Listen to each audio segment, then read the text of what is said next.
Hi, I'm Carl Weber. Welcome to Video Aided Instructions English Grammar Series. The topic of this program is using verbs correctly. Now, as you may remember, the verb is the most important word in any sentence. It's the heart of the action, kind of like the engine in a car. A lot of the work done by the sentence is driven by the verb. So understanding verbs and using them correctly is very important. In this program, we'll talk about three common trouble areas in using English verbs: verb tenses, irregular verbs, and the subjunctive mood. If you're ready, let's get started.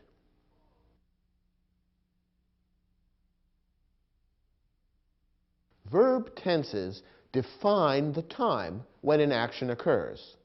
They're constructed mainly from two components. First, the principal parts of the verb, and, in some cases, helping verbs. Now, there are four principal parts of any verb in English. These four principal parts are the infinitive, the present participle, the past, and the past participle. Let's take a moment to look at each of these a bit more closely.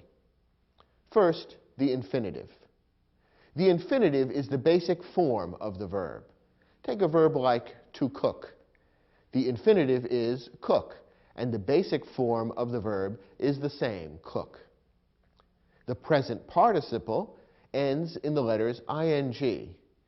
As you'll see, the present participle of any verb is always used with a helping verb, which is a form of the verb to be. Take the verb to cook again. The present participle would be cooking, and it would always be used with a helping verb that's a form of the verb to be. For example, you might say, I was cooking breakfast when the telephone rang. Notice that the present participle cooking is used with the helping verb was, which is a form of the verb to be. Notice, by the way, that the present participle, which ends in ing, looks the same as the gerund. The gerund form of the word cook is cooking. The difference between the gerund and the present participle is the way they're used. As we've seen, the present participle is used as a verb with a helping verb, which is a form of the verb to be. By contrast, a gerund, which looks the same, is used in place of a noun. Therefore, when you see an ing word being used as a noun in a sentence, that's really a gerund, not a present participle. So, for example, I might say, cooking is my favorite hobby. Here we have the word cooking, which looks the same as the present participle, both end in ing, but in this sentence, cooking is a gerund, because it's being used in the same way that a noun would be used. Cooking is my favorite hobby. In that sentence, cooking is the subject of the sentence. It's the subject of the verb is. And remember, the subject of a verb would always be a noun or a pronoun. Since cooking is being used as a noun in that sentence, it's a gerund, not a present participle. The third principal part of any verb is the past. With most verbs, the past ends in ed, and that's the case with the verb to cook. The past form of the verb to cook is cooked. You might say, I cooked breakfast for my sister yesterday morning. And there we're using the past form of the verb ending in ed. And the fourth and final principal part is the past participle. Now, with most verbs, the past participle looks just the same as the past. It also ends in ed. What's the difference? Well, the difference, again, is the way it's used. The past participle is always used with a helping verb, which is a form of the verb to have. So, for example, the past participle of to cook is cooked, but it would be used with a helping verb, such as have cooked. I have cooked breakfast for my family many times. That's an example of how the past participle would be used, with a helping verb, which is a form of the verb to have. These, then, are the four principal parts of any verb: the infinitive, the present participle, the past, and the past participle. And these four principal parts are combined in various ways to create verb tenses. Now, there are many verb tenses in English, but the six most important are the ones we're going to present to you now. Let's begin with the present tense. The present tense is used to describe action that's happening now. It's formed using the basic form of the verb. Now, take the verb to cook. Remember, we saw that the basic or infinitive form of the verb is cook. You would use this in creating the present tense of the verb. For example, I cook. I cook breakfast every morning. Describe something that's happening now. Notice that with certain subjects, you add an S to the end of the basic form. So you would say, he cooks. He cooks breakfast for his wife every morning. Both of these would be forms of the present tense.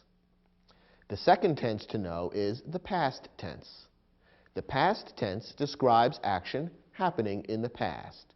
Anytime you're talking about something that happened before now, you would use the past tense. And the past tense is formed from the past form of the verb.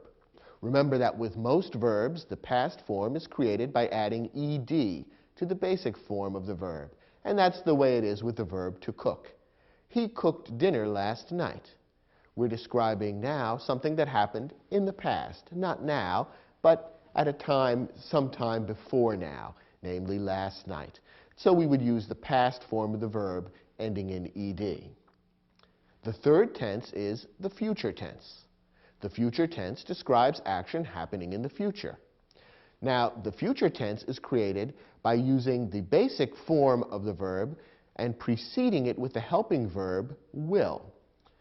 Therefore, if we were describing something that's going to happen tomorrow, let's say, we would create the proper verb by using the helping verb will and adding that to the basic form of the verb, the infinitive. So the future tense of cook would be will cook, and we might say, he will cook dinner for us tomorrow. We're using the future tense because we're describing something that will happen in the future, namely tomorrow. And we use the basic form of the verb, cook, and precede it with a helping verb, will. Now, the fourth tense is called the present perfect tense. And here's where the tenses begin to get a little more complicated. The present perfect tense is used to describe action happening in the past up to the present. If this sounds a little confusing, with a little experience and some practice in reading and using this verb, you'll begin to understand how it's used. Now, the present perfect tense is formed by taking the past participle and putting in front of it the present tense of the verb to have. How does this work? Well, let's take the verb to cook again. What's the past participle of the verb to cook? Well, remember, the past participle is usually formed by adding ed, so the past participle is cooked. Now, the present tense of the verb to have would be, for example, he has. He has is the present tense of the verb to have. When we put that in front of the past participle, we have the present perfect tense. So the present perfect tense of the verb to cook would be, he has cooked. Now, remember, we said that the present perfect is used for actions in the past up to the present. So how might you use he has cooked in a sentence? Well, how about this? He has cooked breakfast for his family every day for the last year. Think about what this sentence is saying. It's talking about someone who has cooked breakfast for his family every day for the past year up to and including today. It's describing action happening in the past right up to the present. Not action that was completed and finished sometime in the past, but rather action that's continuing right up to now. When we say he has cooked breakfast every day, we're saying that he continues to do so right up until today. And that's a perfect example of how the present perfect tense would be used. The fifth important tense is the past perfect tense. This is used to describe action happening in the past before some other past action, which would usually be described in the past tense. Remember that the past tense is used for action happening in the past. When you're describing action happening even earlier than a past tense action, you would use the past perfect tense. And we'll see an example in a moment. Now, the past perfect tense is formed by taking the past participle and putting in front of it a verb which is the past tense of the verb to have. Let's use the verb cook again. Remember that the past participle is cooked. Now, if we want to take the past tense of the verb to have, we might say something like, he had. That's the past tense of the verb to have. And when we tack on the past participle afterwards, we have, he had cooked. Now remember, the past perfect tense is used for past actions occurring prior to other past actions. So, for example, we could use the words, he had cooked, in a sentence like this one. He had cooked dinner when suddenly the doorbell rang. Now notice what's happening in this sentence. We're told about two events that happened in the past, the ringing of the doorbell and the cooking of the dinner. Now, which came first? Well, we're told in this sentence that the cooking of the dinner came before the ringing of the doorbell. So the ringing of the doorbell is described in the past tense, while the past perfect tense is used for the cooking of the dinner. Remember, the past perfect tense describes action happening in the past before some past tense action. So the sentence correctly says, he had cooked dinner when suddenly the doorbell rang.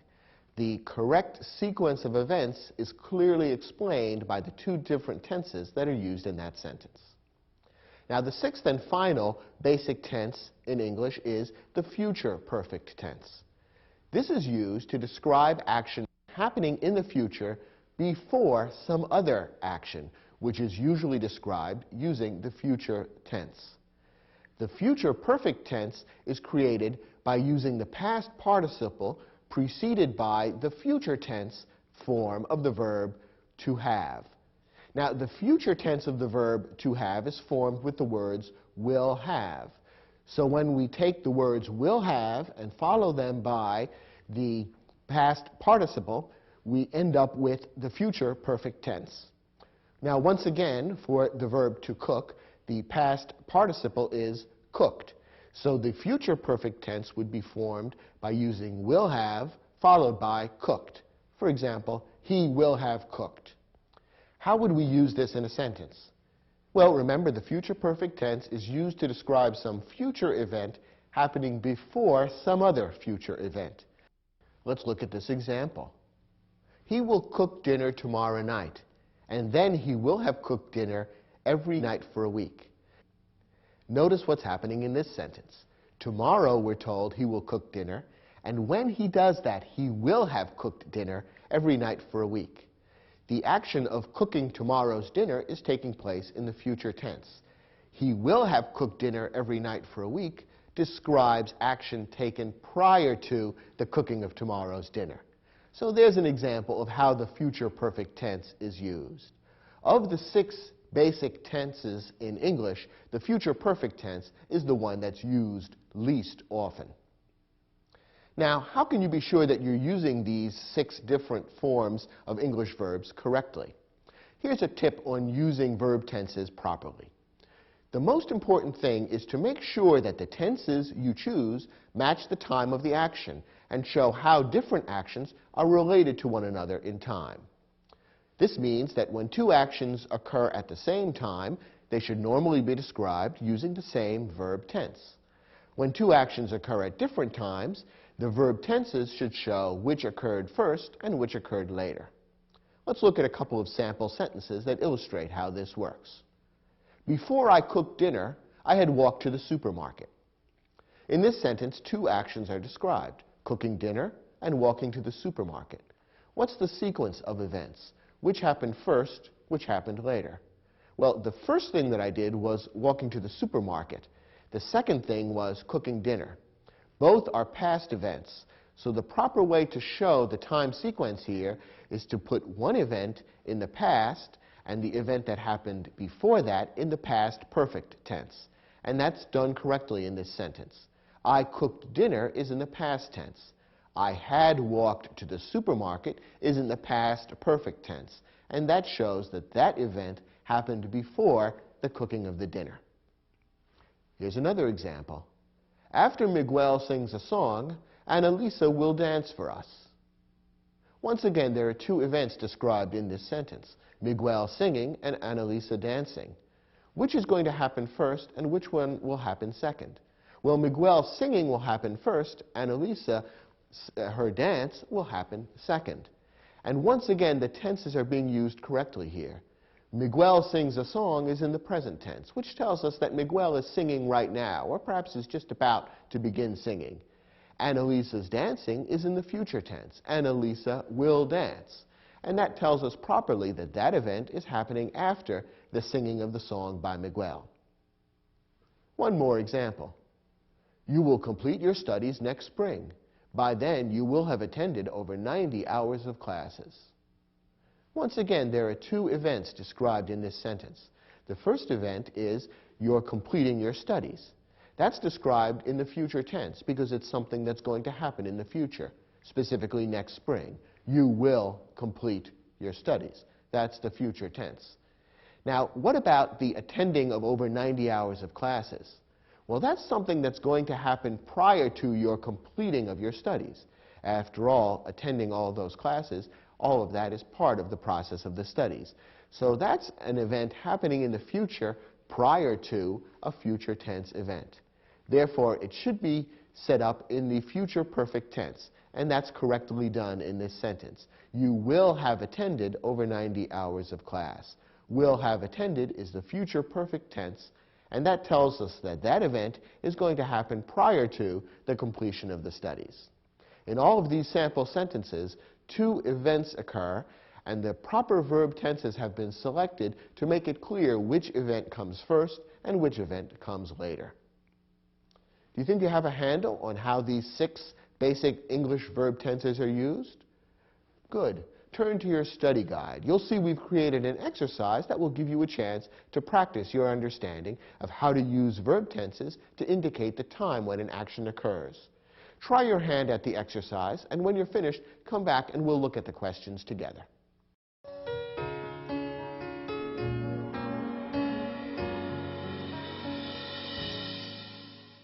Now, in this exercise, you're given several sentences, and in each one a verb is underlined.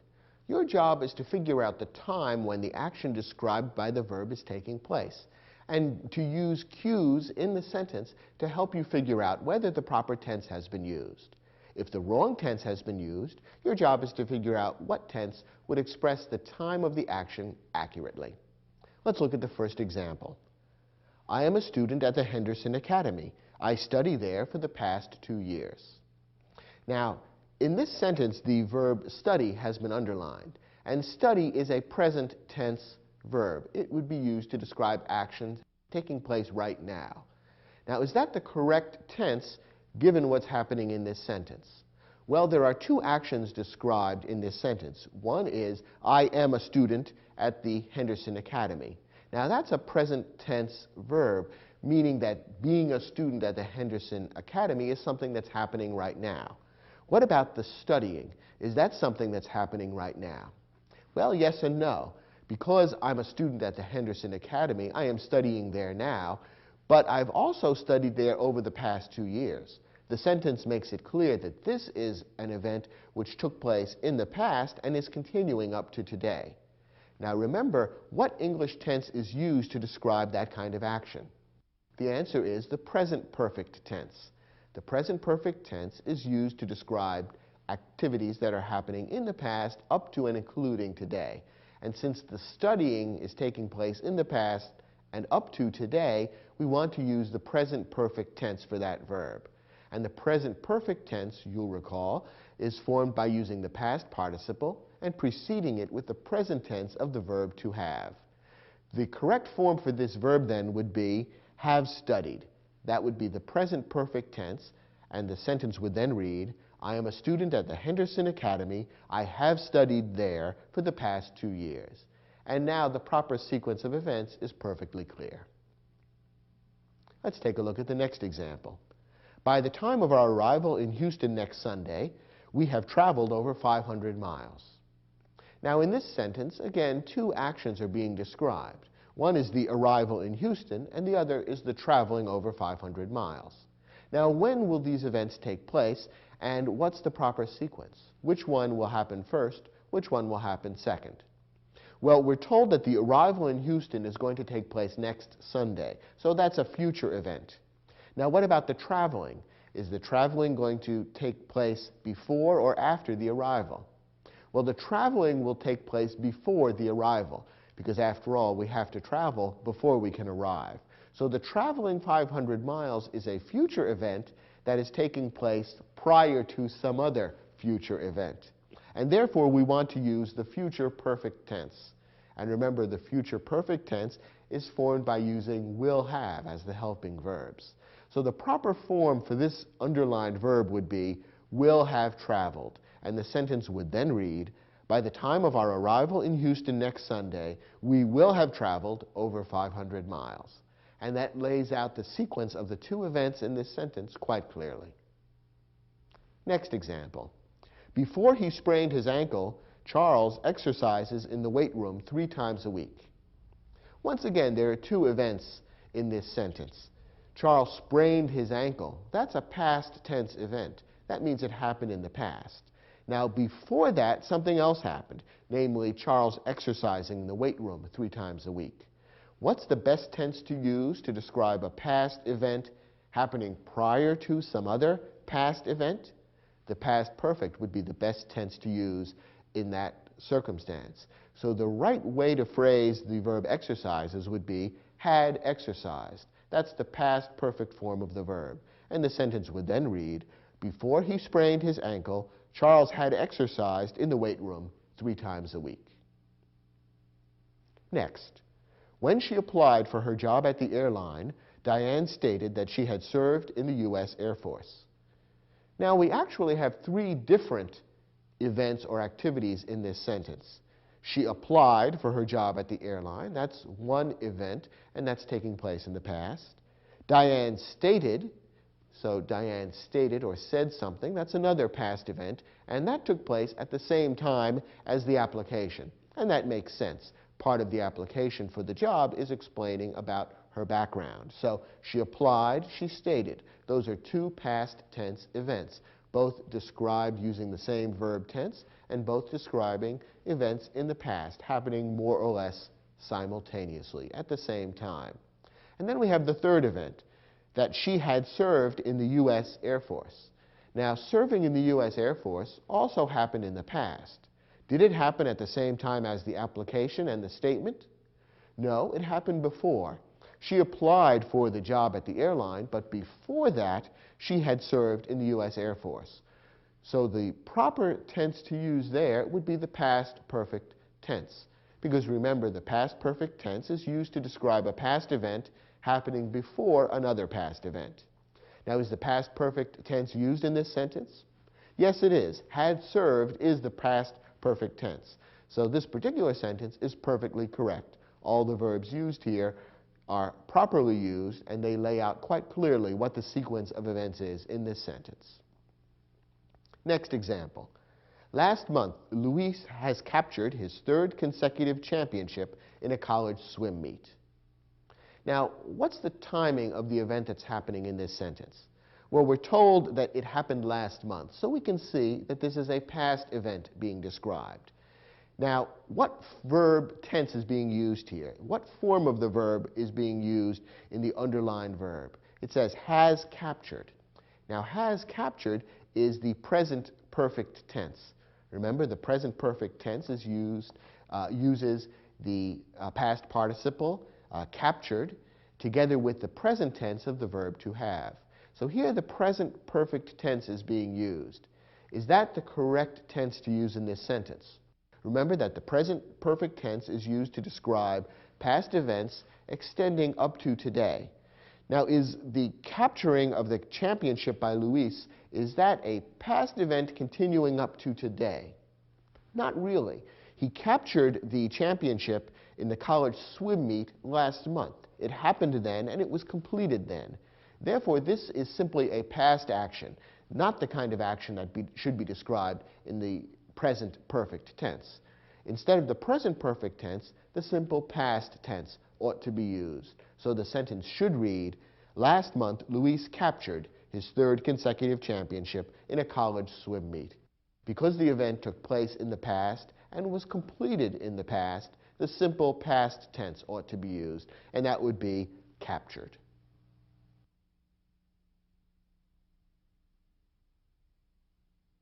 So far in this program, we've talked about the 6 most important verb tenses in English. And we've seen that all 6 of those verb tenses are formed using the 4 principal parts of any verb. And remember, those 4 principal parts are the infinitive, the present participle, the past, and the past participle. Now, in this lesson, we're going to talk about one tricky element in English, which is the fact that not all verbs form their past and their past participle by simply adding ed to the basic form of the verb. It would be a simpler world if that were the case. But in English, there are a number of verbs that are called irregular verbs. Irregular verbs have past and past participle forms that are not made by adding ed. Well, how are the past and past participle forms of irregular verbs created? What's the rule? Unfortunately, there is no rule. There are many different irregular verbs, and they form their past and past participle forms in a variety of ways. In some cases, the past and past participle forms are one and the same. In other cases, they're different. And there's no one rule that explains how they're formed. Unfortunately, you simply have to study and learn the irregular verbs by memorization and practice. It's one of the things in English that makes learning the language a little bit tricky for people who didn't grow up speaking English. But I'll let you in on a little secret. Even people who grew up speaking English do sometimes find irregular verbs tricky to form and use. So you're not alone if you find this to be a challenge in using English correctly. Now, the most important irregular verb is the verb to be. It's important because it's used so often. The principal parts of the verb to be are be, being, was, and been. Be is the infinitive, being is the present participle, was is the past, and been is the past participle. Now, all the forms of the verb to be are a little bit complicated, confusing, and rather unexpected. So in your study guide, we've provided all the basic forms of the verb to be in the 6 most common English tenses. When you take a verb and provide all the basic forms of it, that's called conjugating the verb. So turn to your study guide and you'll see we've provided a complete conjugation of the verb to be. In some cases, you might feel that this is very simple and basic and you understand exactly how to use the verb to be. On the other hand, you may find this tricky and you may need to study and practice this. Based on your own background, devote some time to studying the conjugation of the verb to be if you need to in order to use the verb correctly. Now, we've also provided in the study guide a list of many of the most commonly used irregular verbs. And I'd like you to look at that list as well. The chances are good that some of the irregular verbs on this list are familiar to you, and you know well how to form the 4 principal parts. In other cases, however, you may find some of these irregular verbs unfamiliar to you, or you may feel that you're not really sure which part to use in what type of sentence. Therefore, studying the list that we've provided in the study guide should be helpful to you. Make sure in particular that you distinguish between the past and the past participle forms of the irregular verbs, because that's where many people trip up. The 2 most common mistakes that people make in using irregular verbs are the following. First, many people make a mistake by constructing the past or the past participle regularly. In other words, they treat the irregular verb as if it were a regular verb. Now remember, the past and the past participle forms of regular verbs are created by adding ed to the end of the infinitive or basic form of the verb. If you take an irregular verb and simply add ed in an attempt to turn that into the past or the past participle, you've treated the irregular verb as if it's regular, and what you've created is not proper English. Take a look at this sentence. Henri bringed his girlfriend to the movies. Now, in this sentence, the verb to bring is being used, and that's an irregular verb. However, the person who's created this sentence has made the mistake of creating the past form of the verb as if bring were a regular verb. He has simply added ed and turned bring into bringed. Unfortunately, that's not correct. Since bring is an irregular verb, we have to look at our study guide in order to determine how the past form of the verb would be created. And the past form of bring is brought. So the sentence ought to read, Henri brought his girlfriend to the movies. The incorrect form, bring, is the kind of thing that's commonly used as a mistake in English. Here's one more example. Maria has driven a taxi for the past 2 months. Now here the verb is has drived. This is the present perfect tense. And remember, the present perfect tense would be formed using the present tense of the verb to have together with the past participle, in this case of the verb to drive. Once again, drive is an irregular verb, and therefore we can't create the past participle simply by adding ed and turning it into drived. That would be correct if drive were a regular verb, but since drive is an irregular verb, that's not correct. Instead, we have to figure out how the past participle of drive is actually formed. And as you can see in your study guide, the past participle of drive is driven. And that would be the form of the verb that you would use with the helping verb to have. The sentence correctly should read, Maria has driven a taxi for the past 2 months. So once again, remember that irregular verbs form their past and past participle forms not simply by adding ed, but in different and somewhat unpredictable ways. You've got to memorize those special forms and use them correctly in sentences. The second type of error that people commonly make with irregular verbs is using the past where the past participle should be used, or vice versa.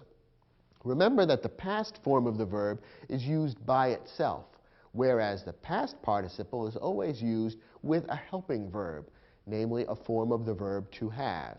You want to keep the past and the past participle separate in your mind and not use one where the other is called for. Take a look at this sentence. By tonight, I will have did all the research for my report. Now, in this sentence, the author is trying to use the future perfect tense, and that would be the correct tense to use to describe something that's going to happen in the future prior to some other specified time or event in the future. So the future perfect tense is fine. But remember, the future perfect tense needs to include the past participle of the verb. In this case, the verb to do is being used, and the wrong form of the verb has been inserted here. Instead of the past participle, the author of this sentence has used the past form of the verb to do, which is did. Instead, the past participle needs to be used, which is done. That would be the correct form of the verb to use with the helping verb, done rather than did. And then the sentence would correctly read, by tonight I will have done all the research for my report. The author of this sentence confused the past with the past participle and therefore created a wrong sentence. One more example. Juanita done her exercises before going to work. Once again, the verb to do is being used. Now, in this case, the past tense ought to be used because we're describing something that Juanita did in the past. Now, the past form of to do is did. The author of this sentence hasn't used the past. Instead, the author has mistakenly used the past participle done. So again, the sentence is incorrect because of a confusion between the past and the past participle. The sentence ought to read, Juanita did her exercises before going to work. Finally, one other special complication that is worthy of your noting and studying. There are two irregular verbs that are often confused and therefore cause many mistakes in English. These two irregular verbs are lie and lay. Let's take a look at the difference. Lie is an irregular verb that is intransitive. Remember, an intransitive verb is a verb that takes no direct object. In other words, the action of the verb to lie isn't passed along to something that receives the action. Instead, you just lie, period. There's no object which receives the action of the lying. The principal parts of the verb lie are lie, lying, lay, and lain. Lie is the present tense. Lying is the present participle. Lay is the past, and lain is the past participle. So lain is a form of the verb that would always be used with a helping verb. Therefore, for example, look at the following sentence. I will lie on the sofa. Here we're using the verb to lie because it is used intransitively. There is no direct object. I am not lying something, I am just lying. I will lie on the sofa. So the verb lie is being used correctly here. By contrast, lay is an irregular verb that is transitive. In other words, it always takes a direct object. When you lay, you have to lay something. You lay something, and therefore there is something in the sentence that will receive the action of the laying. It's a transitive verb. It has a different meaning, although it's clearly related to the verb lie, and therefore the verb to be used in this type of sentence would be a different verb, which is formed differently. Now, the principal parts of the verb to lay are lay, laying, laid, and laid. Notice that in the case of the verb to lay, the past and past participle happen to be the same. Laid and laid do not appear as principal parts of the verb to lie. Instead, lay and lain are the past and the past participle, respectively. So all these words which sound somewhat similar have very distinct meanings and distinct uses and need to be distinguished carefully. Take a look at this sentence. I will lay my books on the table. Is this the verb to lie or to lay? It's the verb to lay, and it's being used correctly here because it is being used transitively. That is, there is a direct object which is receiving the action of the laying. Something is getting laid, namely the books. The books are being laid on the table. Whereas the verb to lie does not take an object, the verb to lay does.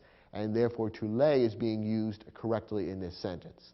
So you need to always remember the difference between the verb to lie and the verb to lay, and then be sure that you use the correct principal part of each of these verbs whenever you're using one of them in a sentence.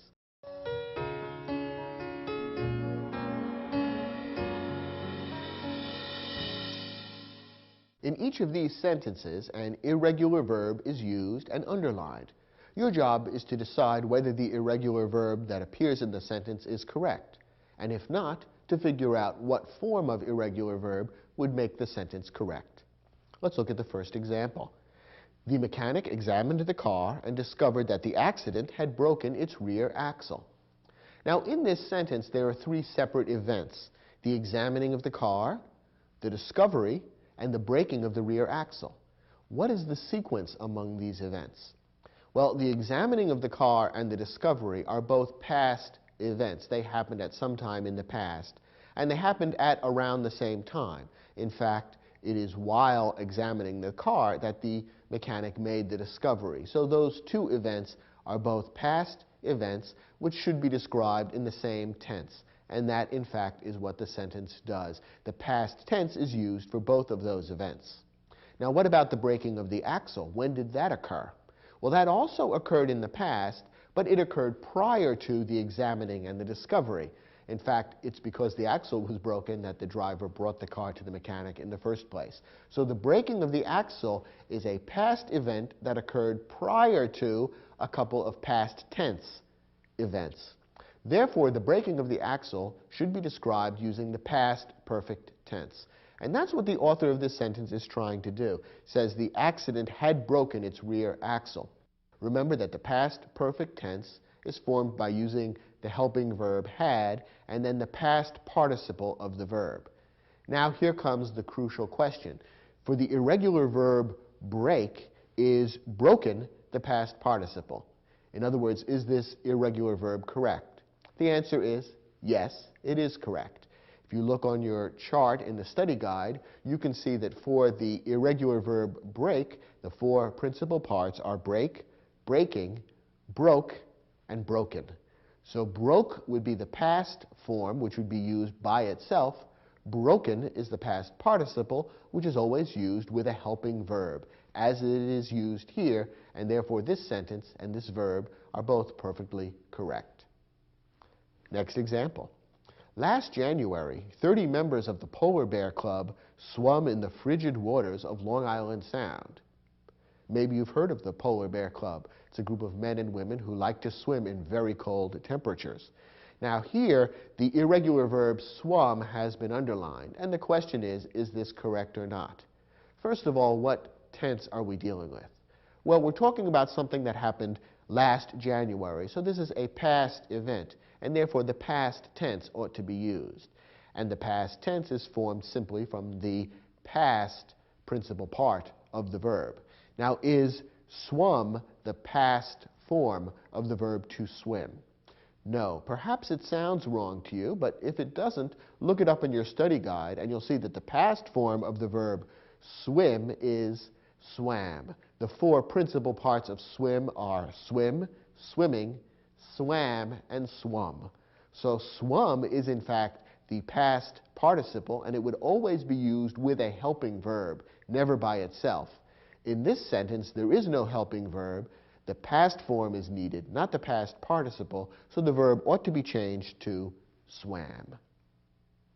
Next, by the time Gary arrived at the restaurant, Maria had went home.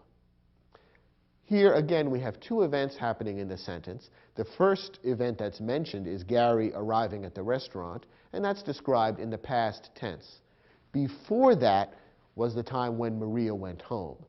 Therefore, we want to describe this past event which occurred before a past tense event using the past perfect tense. And the past perfect tense would use the helping verb had followed by the past participle.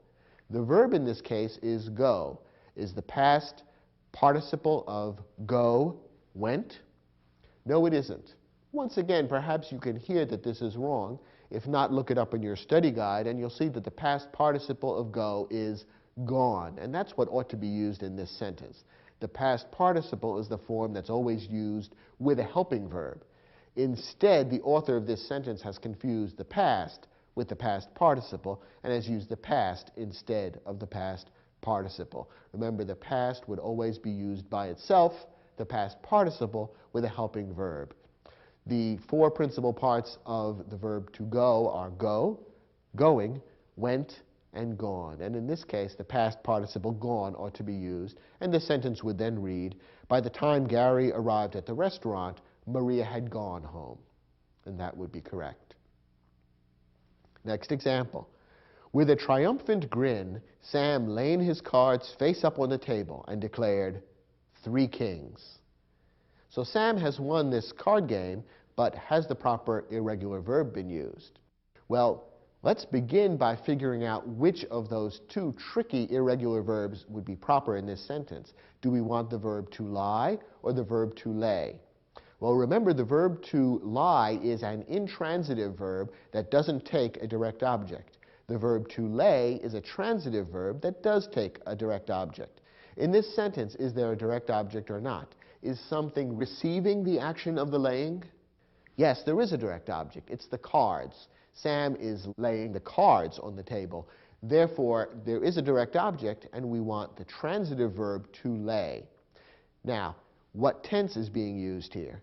In this case, the past tense is intended because the laying and the declaring are happening at the same time. Sam is doing both of these events in the past.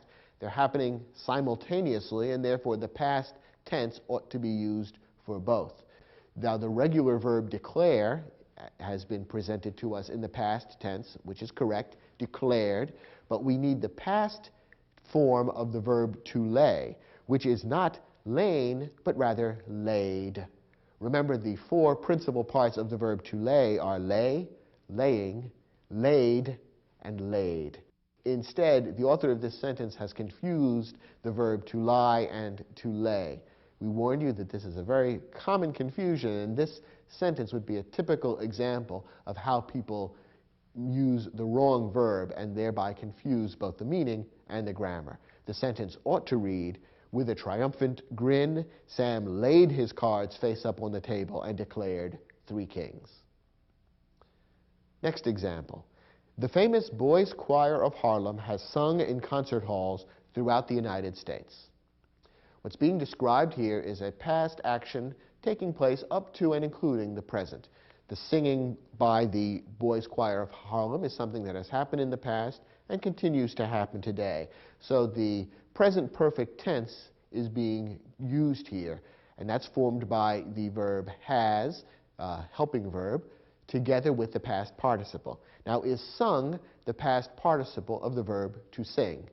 And the answer is yes. This is perfectly correct. The four principal parts of sing are sing, singing, sang, and sung. Sang is the past form and would be used without a helping verb. Sung is the past participle and would always be used, as it is here, with a helping verb. So this sentence is perfectly correct. Did you get all 5 of these sentences right? If you did, good for you.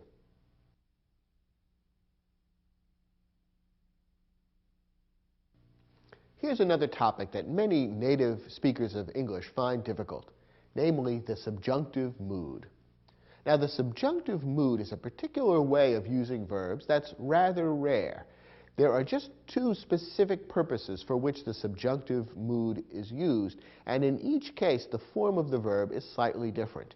If you can master these 2 purposes of the subjunctive mood and understand how to form the verb correctly in each case, you'll be an expert.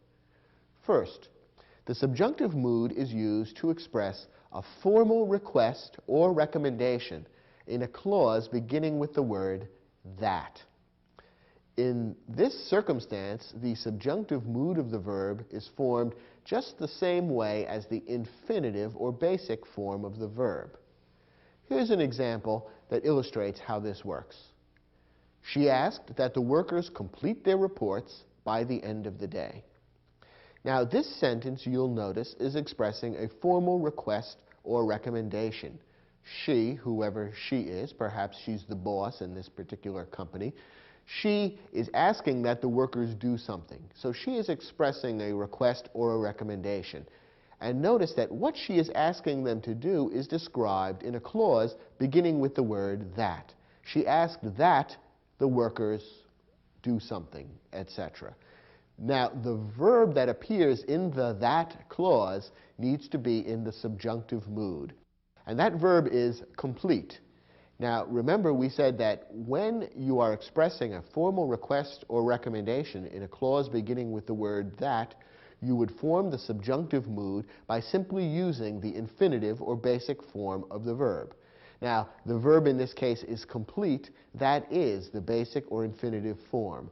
So the proper form of the verb in this case, this example of the subjunctive mood, is simply complete. So the sentence is correct as we just read it. She asked that the workers complete their reports by the end of the day. So this is the first illustration of how the subjunctive mood might be used in English, to express a formal request or recommendation in a clause beginning with that. And the verb in the that clause should simply be in the infinitive or basic form. Now, the second way in which the subjunctive mood is used is to describe an unreal or doubtful condition. In other words, to describe something that isn't true or is unlikely to be true. Very often, although not always, this is in a clause beginning with the word if. Now, there are 2 possible ways to form the subjunctive mood of the verb under these conditions when we're describing an unreal or doubtful condition. Here are the 2 ways. First, if we're talking about something happening now, in other words, in the present, then the subjunctive mood verb looks the same as the past tense of the verb. Okay, so if we're describing something happening now in the present, the subjunctive verb looks the same as the past. On the other hand, if we're describing something happening in the past, then the subjunctive mood verb looks the same as the past perfect. Remember, the past perfect is formed with the helping verb had and the past participle. Are you a little confused? Don't be. Here are a couple of examples that will help make this clear. Remember, we're talking about describing an unreal or doubtful condition, very often in a clause that begins with the word if. Here's an example. If I had $1 million, I would travel around the world. Now, there are 2 clauses in this sentence. If I had $1 million and I would travel around the world. The second one is describing what I would do if the first clause were true. Now, the first clause is describing an unreal or doubtful condition. We can tell from reading this sentence that, unfortunately, it's not true. I don't have $1 million, and that's why I'm speaking with you rather than traveling around the world. So that first clause is describing an unreal condition. It begins with if. This is a perfect circumstance in which to use the subjunctive mood. Now, remember we said under these circumstances, the subjunctive mood could take one of two forms. If we're describing something happening now, it should look the same as the past tense. Is this happening now? Yes, it's talking about what I would do today if I had $1 million today. So this is the present tense. So the clause describing the unreal condition should contain a verb that looks the same as the past tense verb. The verb we're talking about here is have, and the past tense of have is had. So the correct verb here is had. If I had $1 million. It looks the same as the past tense of the verb to have, but in this case it's expressing the subjunctive mood because it's describing a condition which is unreal or doubtful. So this sentence is perfectly correct. If I had $1 million, I would travel around the world. Here's another example. If he had left the starting block faster, he would have won the race. Once again, we have two clauses here. The second one describes what would have happened. He would have won the race if he had left the starting block faster. So the second clause describes what would have happened if the first clause had been true. Once again, the first clause is describing an unreal or doubtful condition, something that didn't happen. He didn't leave the starting block faster. This is describing something that's unreal. Once again, it happens to be in a clause beginning with if, which is often the case, although not always. So here we have an unreal condition being described. We want the subjunctive mood. Once again, to determine the correct form of the subjunctive mood, we have to think about whether we're describing something happening now or in the past. Well, in this sentence, we're describing something happening in the past. The race was in the past. He lost the race. He might have won if he had left the starting block faster. So we're talking about something happening in the past. And remember, we said a moment ago that to create the subjunctive mood in the past, we want to use a verb that looks the same as the past perfect. The past perfect is formed with the helping verb had and the past participle of the verb. Here we're talking about the verb to leave, and the past perfect form of the verb to leave is had left.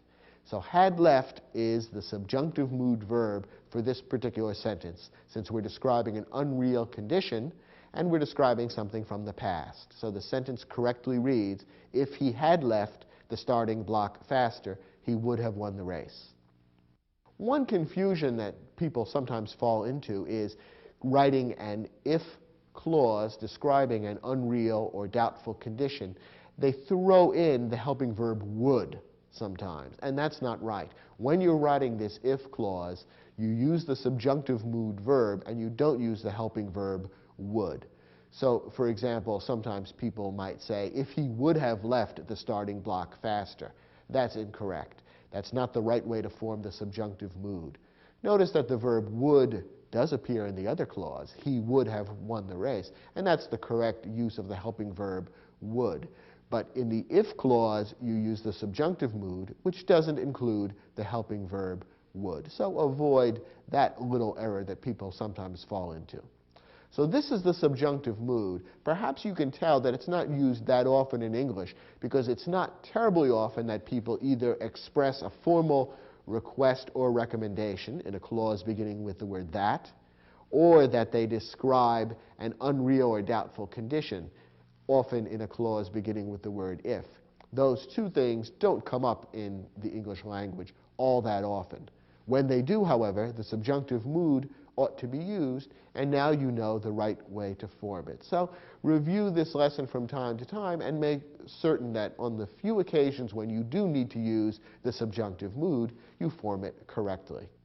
In your study guide, there's an exercise that will let you practice your understanding of these rules about using the subjunctive mood. Try the exercise, and when you're finished, let's look at the questions together.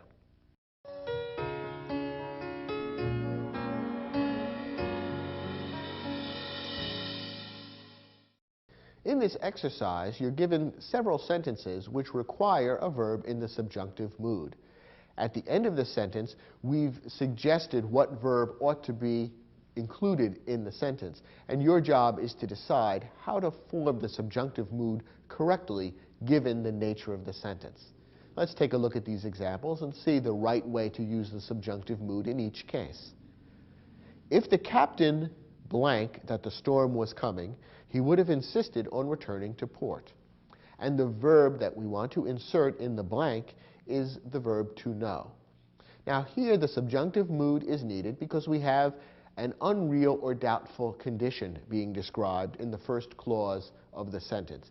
And it is a clause beginning with if, which is one of the most common ways of describing an unreal or doubtful condition. The captain did not know that the storm was coming, so we're describing something that was unreal. His knowledge of the storm didn't really happen. We want to describe this then using the subjunctive mood. And remember, in order to determine the proper form of the subjunctive mood in a sentence like this, we need to know whether we're talking about something happening now or in the past. Well, in this case, the sentence is describing something happening in the past. He would have insisted on returning to port. That tells us that this is something that happened yesterday or before that. It's not something happening now. So we want the past tense, and remember the past tense of the subjunctive mood would look the same as the past perfect. We want to use, therefore, the helping verb had together with the past participle of the verb to know. So the proper subjunctive mood verb to insert in the blank here would be had known. And the sentence would then read, if the captain had known that the storm was coming, he would have insisted on returning to port. Next example. Although Paul has a successful career as a lawyer, he still wishes he blank a rock musician. And the verb to insert in place of the blank is a form of the verb to be. Now here an unreal condition is being described, although notice it's not an if clause. Occasionally an unreal condition may be described in a clause that doesn't begin with if. But you can see that it is an unreal condition because it is obvious that Paul is not a rock musician. He's a lawyer. He wishes that being a rock musician was true, but that is not true. So therefore we're describing an unreal condition and we want the subjunctive mood. Once again, to decide the proper form of the subjunctive mood verb, we need to ask whether we're describing something happening now or in the past. In this case, the sentence is describing something that's the case now. Paul today is a lawyer, and Paul today wishes that being a rock musician was his career. So therefore, we're describing something happening now, and therefore the subjunctive mood verb ought to look like a past tense verb. So we would use the past form of the verb and insert that to make the subjunctive mood. The verb to be inserted here is be, and the past form of the verb be is were. So the sentence would correctly read, although Paul has a successful career as a lawyer, he still wishes he were a rock musician. It looks the same as the past tense of the verb, but in fact it's the present subjunctive. Next example. The doctor recommended that Andrea blank a diet restricted to low-salt, low-fat foods. Here we have the different other use of the subjunctive, namely to express a formal request or recommendation in a clause beginning with the word that. And in fact, the word recommended is used here, which gives you a very broad hint that a formal request or recommendation is being expressed here. And there is the word that introducing the clause. Now, in this type of subjunctive situation, we simply use the infinitive or basic form of the verb. It doesn't matter whether we're talking about past or present in this case. When the subjunctive mood is being used in this form, we simply insert the basic or infinitive form of the verb.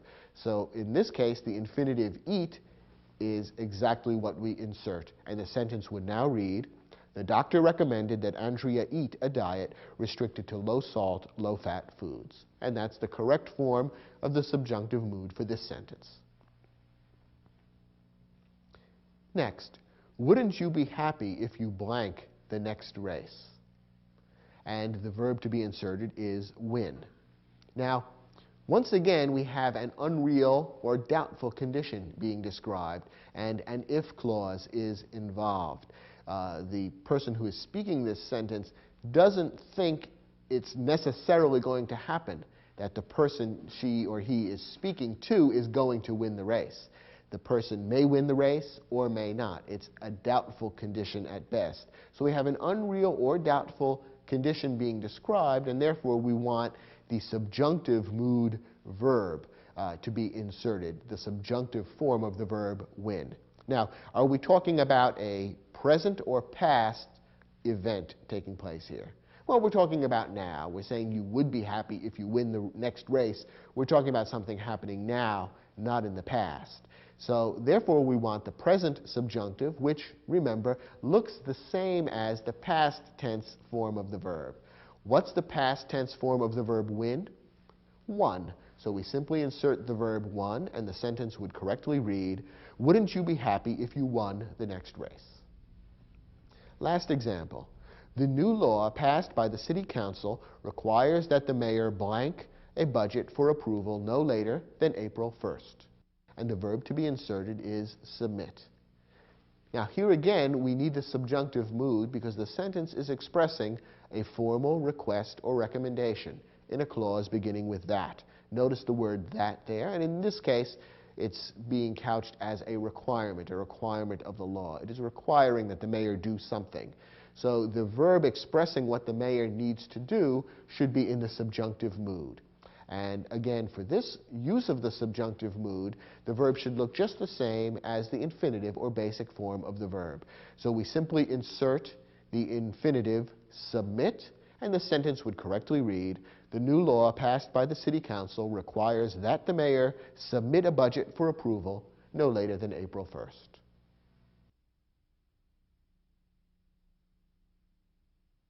Well, the topics we've covered in this program really cover a broad range. Some of them are rather basic, such as how to form the 6 basic verb tenses that are most commonly used in English. But others were quite advanced, such as how and when to use the subjunctive mood correctly in English sentences. If you master all the verb topics that we cover in this program, you can consider yourself quite an expert in the use of English verbs. And the chances are good that you'll be able to avoid mistakes in using verbs that many native speakers of English continue to make. I hope you enjoyed this program and got a lot of useful information out of it, and I'll look forward to speaking with you about other English topics on other programs in this series.